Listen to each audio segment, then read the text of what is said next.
For decades, India has dominated the northern Indian Ocean. Their navy has patrolled these waters virtually unchallenged, but everything is about to change. Pakistan has just received its third Hangor-class submarine from China, part of a $5 billion deal that could completely reshape the balance of power in South Asia. These aren't ordinary submarines. They're equipped with air-independent propulsion technology that allows them to stay underwater for 3 to 4 weeks without surfacing. They're virtually silent, and most importantly, they can carry nuclear-capable cruise missiles. India is scrambling to respond. Their own submarine modernization program is years behind schedule. And here's the terrifying part. By the time India gets its act together, Pakistan will have 8 of these deadly underwater predators prowling the Indian Ocean. Today, we're breaking down exactly why this submarine deal is keeping Indian admirals awake at night, how it changes Pakistan's nuclear strategy, and what this means for the future of naval warfare in Asia. Stay with me. This is bigger than you think. Let's understand what makes these submarines so dangerous. The Hangor-class is based on China's Type 039A Yuan-class design. Pakistan ordered 8 of these submarines back in 2015 in what became China's largest military export deal in history. Here's the breakdown. 4 submarines are being built in China at the Wuchang shipyard in Wuhan. The remaining 4 will be constructed at Pakistan's Karachi shipyard under a technology transfer agreement. Now, the game changer here is the Air-Independent Propulsion system. Traditional diesel-electric submarines must surface every few days to recharge their batteries, making them vulnerable to detection. But AIP-equipped submarines like the Hangor can operate underwater for weeks at a time.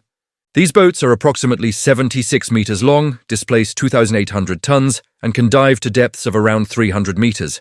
They're powered by 4 Chinese CHD-620 diesel engines and can operate for 65 days on a single mission. But here's where it gets really interesting. Each Hangor-class submarine is armed with 6 533mm torpedo tubes capable of launching heavyweight torpedoes and anti-ship cruise missiles. And this is where things get truly alarming for India. In 2017, Pakistan successfully tested the Babur-3, a nuclear-capable submarine-launched cruise missile with a 450-kilometer range. This missile was designed specifically to be launched horizontally through torpedo tubes. What does this mean? If Pakistan integrates the Babur-3 with its Hangor-class submarines, and experts believe this is highly likely, it would complete Pakistan's nuclear triad. For those unfamiliar, a nuclear triad means having the ability to launch nuclear weapons from land, air, and sea. The sea-based component is crucial because it provides what military strategists call a second strike capability. Even if an enemy destroys all of Pakistan's land-based missiles and aircraft in a surprise attack, submarines lurking deep beneath the ocean could still launch a devastating nuclear response. This is the ultimate deterrent. Pakistan's military has openly stated that the Babur-3 will provide them with a credible second strike capability, augmenting existing deterrence. The Hangor submarines are the perfect platform to deliver on this promise. Now let's look at the other side of this equation. India's submarine fleet is in crisis. The Indian Navy currently operates just 16 submarines. Most of their diesel-electric boats are decades old and approaching retirement. Their ambitious plan to have 24 submarines by 2030 has completely fallen apart. India's Project 75I, their program to build 6 new AIP-equipped submarines with Germany's ThyssenKrupp, has been plagued by delays. The Cabinet Committee just cleared negotiations in August 2025, but the first submarine won't be delivered until the mid-2030s. Meanwhile, India's own domestically developed AIP system won't be installed on their Scorpene-class submarine until 2026 at the earliest, with sea trials potentially stretching into 2027. Here's the brutal reality. By the time India gets its modernization program on track, Pakistan will have a fleet of 8 advanced AIP submarines patrolling the Arabian Sea. And backing them up, China's own expanding naval presence in the Indian Ocean. So what does all this mean for the region? Let me break it down. First, the balance of power is shifting. For decades, the Indian Navy has enjoyed overwhelming superiority in the northern Indian Ocean. They have 2 aircraft carriers. They have more surface ships. They have more submarines. But submarines are the great equalizer.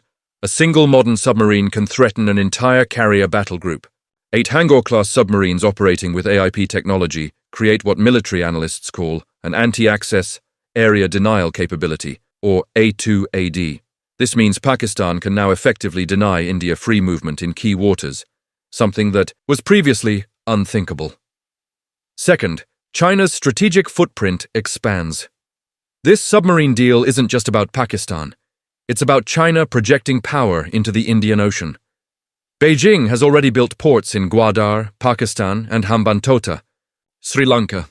They have a military base in Djibouti. China receives 80% of its energy imports through the Indian Ocean. Having an ally with advanced submarine capability in these waters serves Beijing's strategic interests perfectly. Third, nuclear. Stability is at risk. Here's what keeps strategists awake at night. When Pakistan achieves a credible sea-based nuclear deterrent, the nuclear equation in South Asia fundamentally changes. In any future India-Pakistan conflict, India will now have to worry about submarines they cannot find carrying nuclear missiles. This creates both stability, because it deters first strikes, and instability, because of the risk of miscalculation. The delivery of these Hangor-class submarines marks a turning point in South Asian security. India's decades-long naval dominance is being challenged like never before. The question isn't whether these submarines will change the regional balance. It's how India will respond. What do you think? Is India prepared for this challenge? Drop your thoughts in the comments below. If you found this analysis valuable, smash that like button and subscribe for more deep dives into global defense developments. I'll see you in the next one.